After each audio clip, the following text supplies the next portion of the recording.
Hello guys, welcome back to my channel. আগের দিনই একটা বিয়ে বাড়ি থেকে ঘুরে এলাম, আজকে আবার একটা বিয়ে বাড়ির নেমন্তন্ন। তাই আজকে বাড়িতে তেমন কোনো কাজ নেই, তাই সকালে বসে অনেকটা আদা রসুন ছিলে রাখছি।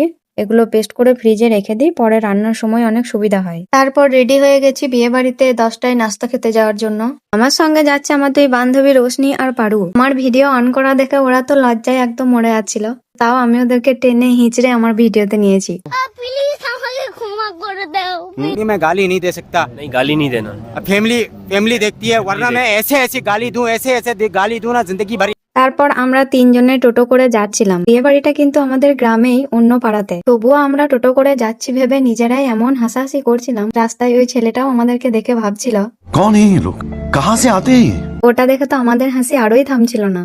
এদিকে বাড়িতে দিদি আর জিজু ছিল, তো ওরা তো যায়নি বিয়ে বাড়িতে খেতে, তাই ওদের জন্য বাড়িতেই ফল, মিষ্টি, হালুয়া এসবের খানিক ব্যবস্থা করা হয়েছিল। তারপর ঘরের টুকটাক কাজগুলো সেরে নিয়ে আবার চলে গেছিলাম বিয়ে বাড়িতে দুপুরে খেতে। আর আমার কাছে ছিল কচি। কচি তো একদম অন্য মুডে, সবাইকে হামি দিচ্ছে, সবাইকে আই লাভ ইউ বলছে, আবার হাত দিয়ে হার্টও বানাচ্ছিল। আর ওর এই কাণ্ড দেখে আমরা সবাই হেসে একবারে লুটোপুটি খাচ্ছিলাম। তারপর খাওয়া দাওয়া শেষ করে আমরা তিনজন আবার স্কুটি নিয়ে একটু ঘুরতে বেরিয়ে গেছিলাম। আর সবচেয়ে মজার বিষয় হলো, রোশনি মাত্র 2 দিন আগেই স্কুটি চালানো শিখেছে, আর ওতেই আমরা বেরিয়ে গেছি ঘুরতে। কিন্তু ও যেইভাবে উড়িয়ে নিয়ে যাচ্ছিল আমাদেরকে, তাতে মনে হয়নি যে ও নতুন শিখেছে। ওর এক্সপার্ট ড্রাইভারই মনে হচ্ছিল ওকে। পুরো রাস্তা তো আমাদের হেসে হেসেই কেটে গেল।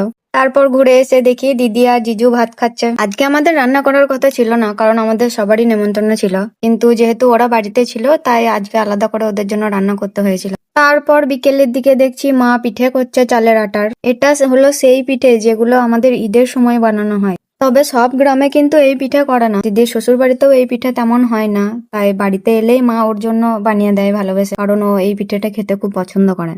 তারপর সন্ধ্যাবেলায় আমি আবার আব্বার জন্য চা বানাচ্ছিলাম। বাইরে যতই গরম থাকুক না কেন, আব্বার সকালে আর সন্ধ্যায় চা চাই, কারণ আমার আব্বা হচ্ছে চা লাভার। চা বানানোর পাশাপাশি আমি গ্যাসে তরকারিগুলো গরম করতে দিলাম। এই গরমের সময় দেখবে ভাত তরকারি বেশিক্ষণ রেখে দিলে তাড়াতাড়ি নষ্ট হয়ে যায়, তাই সন্ধ্যাবেলায় একবার তরকারিগুলো ফুটিয়ে নিতে হয়, যাতে তরকারিগুলো নষ্ট না হয়। তারপর আমি চাটা নিয়ে আব্বাকে দোকানে দিয়ে এলাম, আর ফিরে এসে তরকারিগুলো ভালো করে নেড়ে দিয়ে দাঁড়িয়ে থেকে ফুটিয়ে নিলাম। কিন্তু এই গরমের মধ্যে আগুনের সামনে দাঁড়িয়ে রান্না করা কিন্তু খুব কষ্টের কাজ, যারা করে তারাই জানে। তো বাস, আজকে এতটাই। ভিডিওটি ভালো লাগলে একটা লাইক করে দিও এবং চ্যানেলটা সাবস্ক্রাইব করে দিও। দেখা হবে পরের ব্লগে। বাই।